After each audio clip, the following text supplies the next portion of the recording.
राधे राधे। आज मैं श्रीमद् भगवद गीता यथारूप के दूसरे अध्याय से 19वां श्लोक हम सब के कल्याण की प्रार्थना के साथ पढ़ूंगी। ओम श्री परमात्मने नमः। श्रीमद् भगवद गीता अथ द्वितीयोऽध्यायः।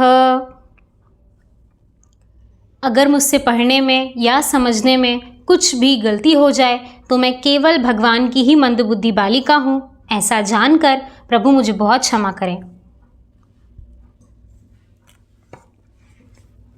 दूसरा अध्याय गीता का सार 19वां श्लोक।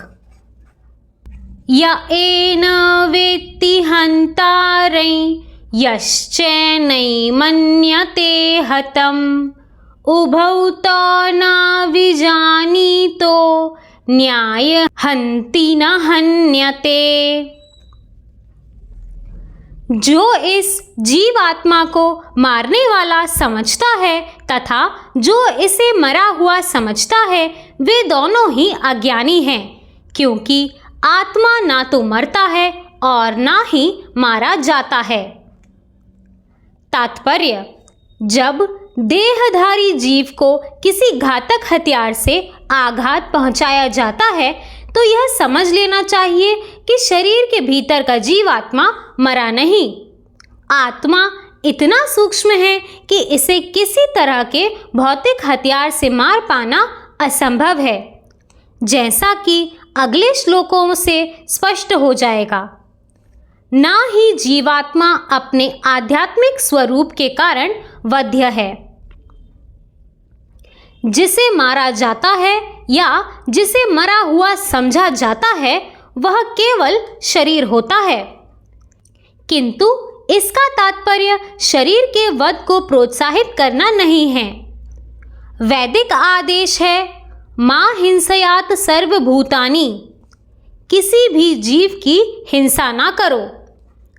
ना ही जीवात्मा अवध्य है का अर्थ यह है कि पशु हिंसा को प्रोत्साहन दिया जाए।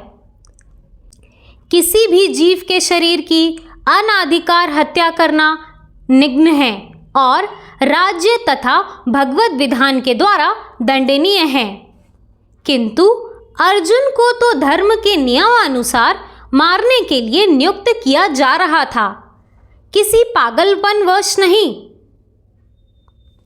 राधे राधे।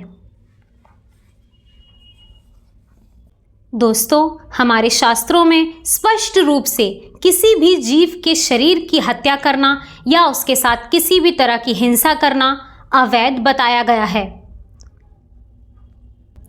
अपने शरीर को भी नष्ट या भ्रष्ट करने की कोशिश करना भी दंडनीय बताया गया है, क्योंकि हर शरीरधारी जीवात्मा परमात्मा का ही अंश है।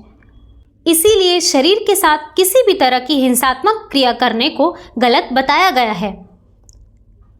हमारा ये शरीर बहुत अनमोल है।